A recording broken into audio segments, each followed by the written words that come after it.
তা মানুষকে, যেমন স্বামী বিবেকানন্দ একটা জায়গায় তার বক্তৃতা করতে গিয়ে বলছেন, এসো মানুষ হও। এই যে মানুষ হও, কে মানুষ? মানুষকেই তো বলছেন মানুষ হও। মানুষটা কে?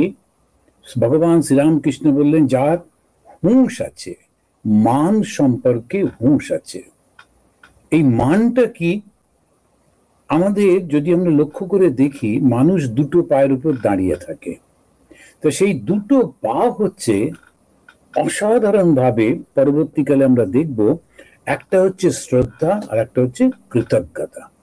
শ্রদ্ধা ও কৃতজ্ঞতা। শ্রদ্ধা হচ্ছে ফেথ, ইংলিশে যেমন বলা হচ্ছে। শঙ্করাচার্য খুব গুরুত্ব দিয়েছেন, স্বামীজি খুব গুরুত্ব দিচ্ছেন। শ্রদ্ধাটা কি না, শঙ্করাচার্য বলতে কি বলছেন, শাস্ত্রেষু গুরুবাক্যেষু সত্য বুদ্ধি অবধারণম। শাস্ত্র এবং গুরুবাক্যে সত্য বুদ্ধি করা। শাস্ত্র কি? আপ্তবাক্য। আপ্ত শব্দের অর্থ কি? যারা রিয়ালাইজ করেছেন, অনুভব করেছেন, যারা সেটা পৌঁছে গেছেন, যেটা বলছেন সেটা ওরা সম্পূর্ণভাবে সেটা সম্পর্কে সচেতন, জানেন। শুধু পড়ে বলছেন তা না, অনুভব করে বলছেন।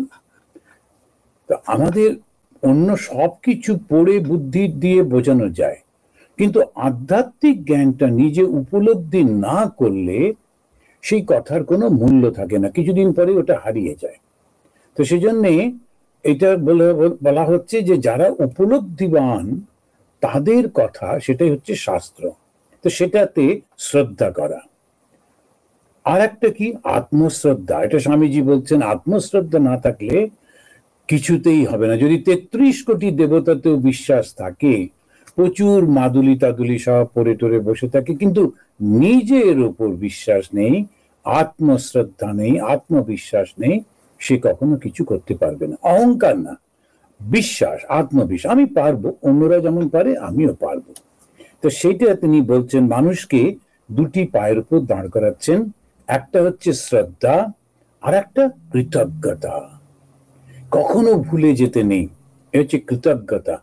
তো কৃতজ্ঞতা শব্দের অর্থ গ্রেটফুলনেস, ইংলিশে গ্রেটফুল। কেউ একটু কিছু করেছে, সেটা কখনো ভুলে যেতে নেই, ঠিক মনে রাখতে হয়। ওই জন্যই তো মা বাবাকে মানুষ মনে রাখে।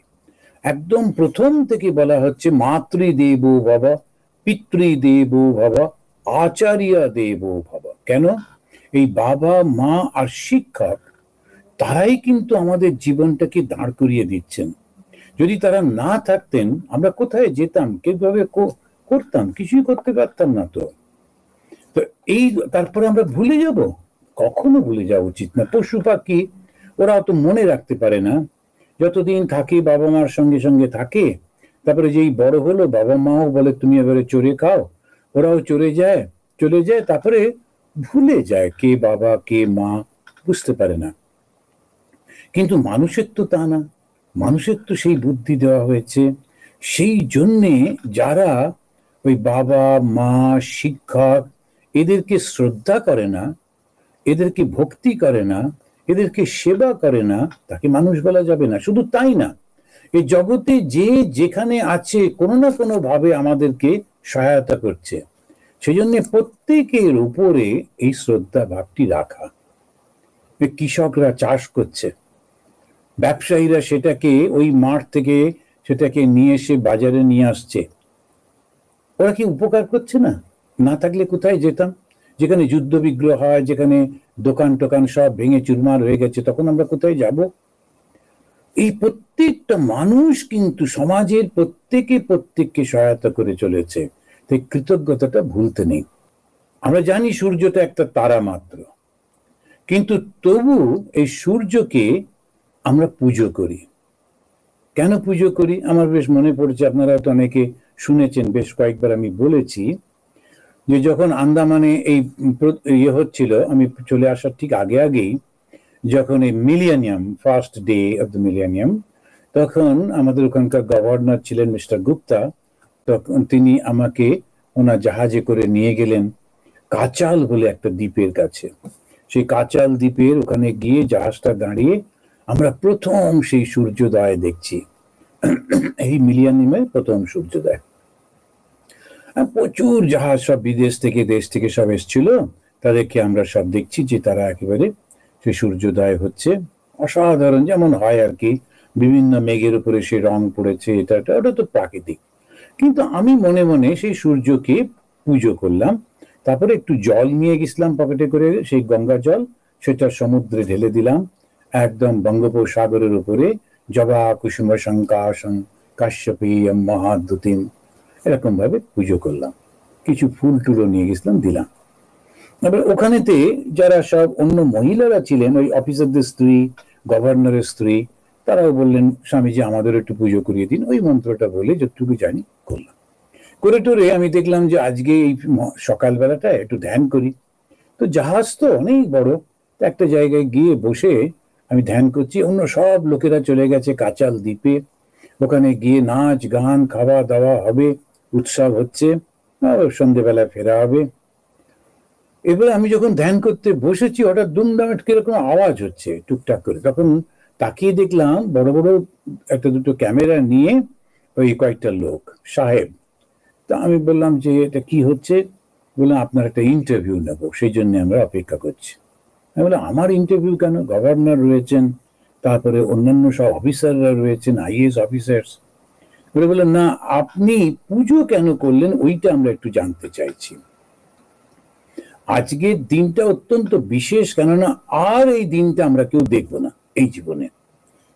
তো সূর্য তো রোজই উঠবে, তাহলে আপনি পুজো করলেন কেন? এটাই আমাদের একটু জিজ্ঞাস্য। তখন আমি ওই ঠাকুরের কৃপায় সঙ্গে সঙ্গে মনে যে উত্তরটা এসেছিল সেটা ওদেরকে বলেছিলাম, এবং বলেছিলাম দেখো, যদি কেউ তোমার খিদের সময়, তখন তুমি মরে যাচ্ছ একটু খাবারের জন্যে, কেউ তোমাকে খাবার দিল, তোমাকে জল দিল, তোমার প্রাণে বাঁচালো, তুমি কি কৃতজ্ঞ থাকবে না? তুমি কি সেই লোকটাকে ভুলে যাবে? বলে না না না, কি করে বলবে? মানে ওইটাই তো হিন্দুরা, এরা ভীষণ কৃতজ্ঞ জাতি। ওরা জানে যে সূর্যটা একটা তারা মাত্র, কিন্তু তথাপি এই সূর্যের জন্য পৃথিবীর সব কিছু বেঁচে আছে। সূর্য যদি না থাকে আমরা কেউ বাঁচব না। সেই কারণে সূর্যকে দেবতার সম্মান দেওয়া হচ্ছে, সব থেকে হাইয়েস্ট সম্মান। আমরা জানি ওটা তারা, তথাপি ওই তারাটার জন্য এই সবকিছু পাচ্ছি বলেই এই কৃতজ্ঞতা প্রকাশ করাই মনুষ্যত্বের লক্ষণ। এটাই আমাদের প্রাচীন কাল থেকে শেখানো হয়েছে।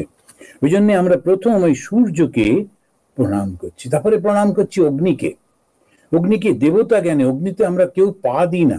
পা দিয়ে দিয়ে আগুন নেবানো হিন্দুরা করবে না, করা উচিত না। কেন? ওই অগ্নি যখন প্রথম আমরা ওই অগ্নিকে দেখেছিলাম, শিখেছিলাম, জ্বালাতে শিখেছিলাম, তারপর থেকে পুরো আমাদের সমাজটাই পাল্টে গেল এই আগুনের জন্যে।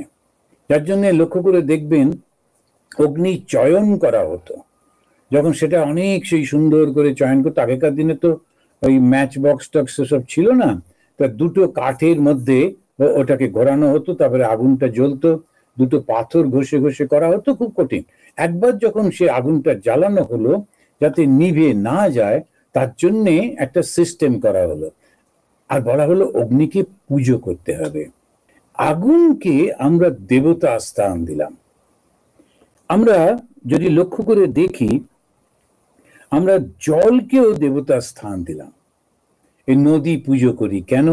এই ভারতবর্ষে দেখবেন যখনই কোনো পুজো হয়, তখন অন্য একটা আমরা করছি পুজোতে, একটা জলের উপরে একটা আঙুল রেখে ব্রাহ্মণ পূজারী তিনি বলেন, গঙ্গে চ যমুনে চৈব গোদাবরী সরস্বতী নর্মদে সিন্ধু কাবেরী। কিসের নাম বললো? মনে হয় যেন কিরম সংস্কৃত মন্ত্রতন্ত্র বলছে, কিন্তু আসলে 7টা নদীর নাম বললো। গঙ্গে চ যমুনা চৈব গোদাবরী সরস্বতী নর্মদে সিন্ধু কাবেরী জলস্মিন সন্নিধাম করু। এখানেতে তোমরা সবাই সম্মিলিত হও। এই 7টা নদী কেন? কেননা ভারতবর্ষের উপর দিয়ে এই 7টা নদী, আরো অনেক নদী রয়েছে, কিন্তু এই নদীগুলো তারা সমস্ত ভারতের জমিটাকে একেবারে ফার্টাইল করে দিয়েছে, খুব উর্বর করে দিয়েছে। আর তখন সেইটাতে আমরা খুব সহজে ফসল তার থেকে পাচ্ছি। তো এই নদীর প্রতি আমাদের কৃতজ্ঞতা রয়েছে। লক্ষ্য করে দেখুন, এই সমস্ত প্রকৃতির এইগুলোর উপরে আমরা কৃতজ্ঞ, এবং ভগবান বলছেন ওতে তুমি পুজো করো। আমরা সূর্যতে পুজো করছি, আমরা অগ্নিতে পুজো করছি, আমরা নদীতে পুজো করছি। ওই জন্য নদীতে জলে নামার আগে দেখবেন সবাই যারা ব্রাহ্মণ, যারা এগুলো বোঝে, কিছু লোক এখন একটু দুটো ইয়ে পড়েছেন, সায়েন্স পড়ে না এই সমস্ত বাজে বলে খুব করেন্টনে জাগে যাচ্ছে, এটা তাদের মত। কিন্তু কৃতজ্ঞতা, আমরা জানি ওটা নদী, তবুও আমরা কৃতজ্ঞতা স্মরণ করছি। ভেবে দেখুন মানুষের ওই মনুষ্যত্বটা কত উন্নত হচ্ছে। নদীতে স্নান করার আগে, পা দেবার আগে খানিকটা জল নিয়ে মাথায় দিয়ে প্রণাম করে তারপরে তো নদীতে পা দেওয়া হয়। তো এই সম্মানটা কেন দেওয়া হচ্ছে? কেননা ওই জল যার কাছ থেকে উপকার পেয়েছি তাকে আমরা ভগবানের মতো করে দেখব না? তারপরে হচ্ছে যে আমরা মরুদ, বায়ুকে পুজো করতে বলছেন। মরুদকে দেবতা বলা হচ্ছে কেন না? বায়ু যদি না থাকতো, অক্সিজেন যদি না থাকতো, হাওয়া যদি না থাকতো, আমরা কেউ বাঁচতে পারতাম? তো এইটাই, আমরা যে জানি না তা কিন্তু না। ওই জন্য আমরা এই সমস্ত কিছুর মধ্যে কৃতজ্ঞতা প্রকাশ করবার জন্য সব থেকে উন্নত স্তরের যে বন্দনা, সেই দেবতা, এই অবস্থাতে আমরা এগুলোকে পুজো করছি। তাই ভগবান বললেন তোমরা এইভাবে করতে পারো। তারপরেই বলছেন ভূ বা পৃথিবী। যখন পৃথিবীতে যেমন এই যে কিছুদিন আগে বোধহয় গতকাল গত পরশু আমাদের এখানে সেই পৃথিবীর রসস্বলা হচ্ছেন, এবারে চাষটা শুরু হবে, বৃষ্টি হচ্ছে, এবারে চাষটা হবে, তখন পৃথিবীকে কেউ আঘাত করবে না। লক্ষ্য করে দেখেছেন আমরা বাড়ি তৈরি করবার আগে ভূমি পুজো করি। কেন ভূমি পুজো করি? না যেন ভেঙে টেঙে না পড়ে, এরকম না, আমরা ভূমিকে আঘাত করব, কিন্তু উপায় তো নেই না। তো সেই কারণেতে ভূমির কাছে আমরা প্রার্থনা করে নিচ্ছি। আর এই ভূমি যদি না থাকতো তাহলে আমরা কোথায় থাকতাম? ওই আবার সেই কৃতজ্ঞতা। তাই আমরা ভূমিকে পুজো করে তারপরে বাড়ি তৈরির কাজ শুরু করছি। আকাশ আমাদের মনটাকে উদার করে, এই যে স্পেসটা আছে সেই কারণেই তো সমস্ত কিছু রয়েছে। সেই জন্য আকাশটাকেও আমরা পুজোর মধ্যে ধরি, ওটাও কিন্তু ভগবানের রূপ মনে করে আমরা পুজো করি। আর যদি লক্ষ্য করে দেখেন, গাব, গাব মানে পশু, এই পশুদেরকেও আমরা খুব যত্নের সঙ্গে রক্ষা করি। কেন না? ওরা আমাদের অনেক সাহায্য করে, বিশেষ করে গরু। এখন ওই ভারতবর্ষে এইটা নিয়ে একটা বিরাট হই হই, কিন্তু গরু মানে শুধু গরু না, সমস্ত পশু। আর বিশেষ করে গরু কেন? তখনকার দিনে কৃষিভিত্তিক দেশ, তাই গরুটাকে আমরা খুব করে রক্ষা করতাম। প্রথমত চাষের জন্যে, দ্বিতীয়ত দুধের জন্যে, এই সমস্ত জন্যে ওই গাটাকে, গরুটাকে আমরা দেবতা হিসেবে গ্রহণ করছি, কেননা আমরা ওর থেকে সাহায্য পাচ্ছি বলে। এরপরে বলছেন ব্রাহ্মণ। ব্রাহ্মণ কেন? ব্রাহ্মণ মানে যারা, ব্রাহ্মণ মানেই যাদের গলায় পৈতে আছে তা কিন্তু বলা হচ্ছে না, সেই হচ্ছে ব্রাহ্মণ যার মধ্যে আধ্যাত্মিক জ্ঞানের উন্মেষ হয়েছে। তাই ব্রাহ্মণকে পুজো করতে হয়। শিক্ষিত মানুষকে সম্মান দিতে হয়।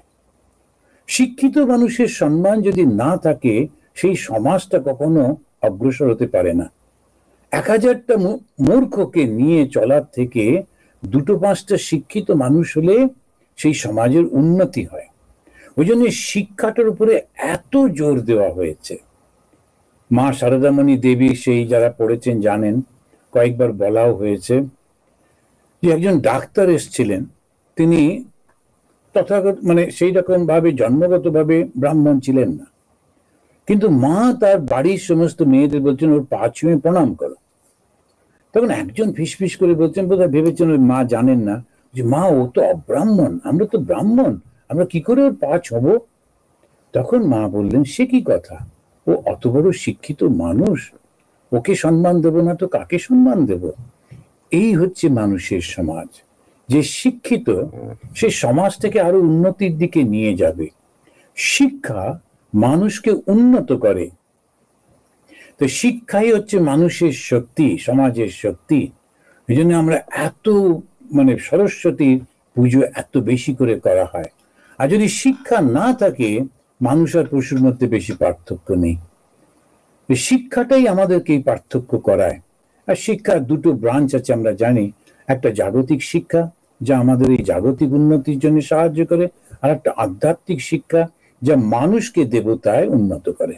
স্বামীজি যেমন বললেন যে unselfishness is more pain, but we don't have the patience to practise ইট।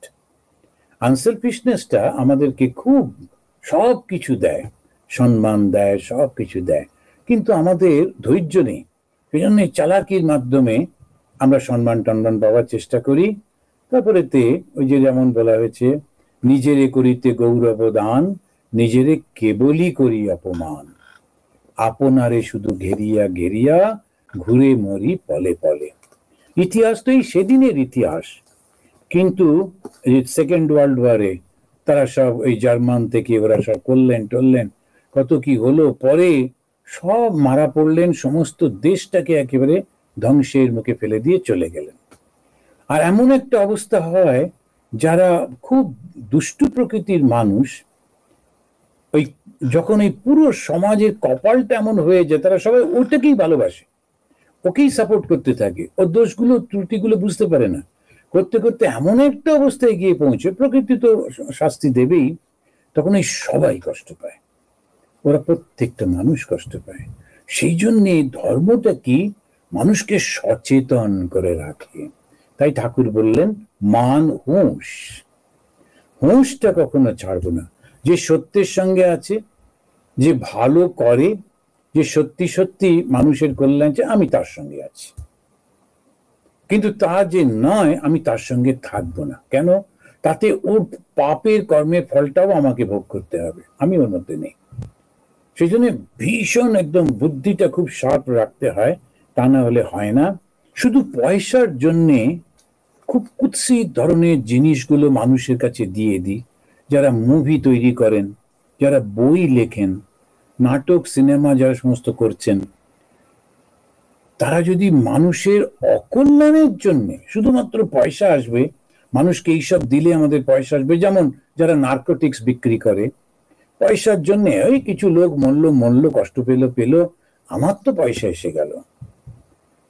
এরা কিন্তু মনুষ্য পদবাচ্য, হয়তো ধনী হবে, কিন্তু ওরা মানুষ বলা যাবে না, ওরা এক ধরনের পশুই। আবার এক জায়গায় ভর্তুহরি বলছেন, এরা যে কি ধরনের প্রাণী সেটা আমি বলতে পারবো না।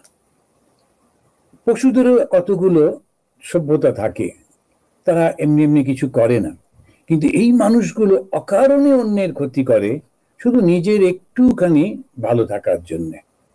তা এরা কিন্তু মানুষের পদবাচ্য নয়, আমরা এদের নিয়ে আলোচনাও করছি না। আমরা বলছি যে ব্রাহ্মণকে পুজো করা যেতে পারে ভগবান হিসেবে। সেই ব্রাহ্মণটিকে যে অন্যের সেবায় নিয়োজিত, এবং তার ভেতরে কোনো অহংকার নেই, তার ভেতরে কোনো স্বার্থপরতা নেই, সেই ব্রাহ্মণকে পুজো করা যেতে পারে। আবার বৈষ্ণব, এখানে বৈষ্ণবও সেই মানুষটি যে একেবারে ভক্ত, ঈশ্বর প্রেমে মাতোয়ারা, তার মধ্যেও সেই অহংকার নেই, নিরহংকারী ব্যক্তি, তার মধ্যেও সেই ভালোবাসার প্রকাশ, তাতেও কিন্তু ভগবানের পুজো করা যেতে পারে। আর কাকে? নিজেকে, আত্মা। যারা জ্ঞানমার্গী তারা নিজেকেই পুজো করেন। যারা ভগবান শ্রীরামকৃষ্ণদেবের জীবনী পড়েছেন তারা জানেন, একটা সময় ভগবান শ্রীরামকৃষ্ণ তিনি নিজেকেই পুজো করতেন। যারা পুজো করেন, যারা ব্রাহ্মণ, যদি তাদের দিকে লক্ষ্য করে দেখেন, দেখবেন ওই ফুলটা তারা ওই মাথার উপরে রেখে পুজো করছেন, তারা নিজেকেই সেই দেবতা মনে করছেন। তো আত্মাকেই পুজো করা, অন্তরের মধ্যে আমি সেই চৈতন্য স্বরূপ, এটা মনে করে নিজেকেও পুজো করা যায়। এই শরীরটাকে না, এই শরীরের অন্তরের মধ্যে যে চৈতন্য রয়েছেন, সেই চৈতন্য সর্বভূতে বিরাজমান, সর্বব্যাপী, সেই চৈতন্যকে স্মরণ করে সেই আত্মাকে পুজো করা যায়। আর কাকে করা যায়? বলছেন সর্বভূতানি, সমস্ত প্রাণীদের মধ্যে তিনি অবস্থিত। তাই প্রত্যেকের মধ্যে তাকে পুজো করা যেতে পারে। স্বামী বিবেকানন্দ বললেন, জীবে প্রেম করে যেই জন, সেই জন সেবিছে ঈশ্বর। সেই কিন্তু ভগবানের পুজো করছে যে জীবে প্রেম করেছে, জীবকে ভালোবেসেছে। প্রত্যেকটির মধ্যে ওই পার্টিকুলারলি ওকে আমি এইটা দেব, বদলে আমি এইটা পাবো, এই ক্যালকুলেশন নেই। শুধু তার মধ্যে ঈশ্বর আছেন, আত্মা আছেন, সেইটা মনে করে যখন আমরা তাকে সহায়তা করছি, সাহায্য করছি, সেটাই হচ্ছে পূজা। জীবে প্রেম করে যেই জন, সেই জন সেবিছে ঈশ্বর। তো ভগবান শ্রীকৃষ্ণ তিনি খুব স্পষ্ট করে বললেন যে ব্রাহ্মণ, বৈষ্ণব, আত্মা, সর্বভূতানি, সূর্য, অগ্নি, মরুত, জল, ভূ, গাও এবং খং, এই 11 জনকে তুমি দেবতা মনে করে পুজো করতে পারো। খং মানে আকাশ। ওম শান্তি শান্তি শান্তি। হরি ওম তৎসৎ।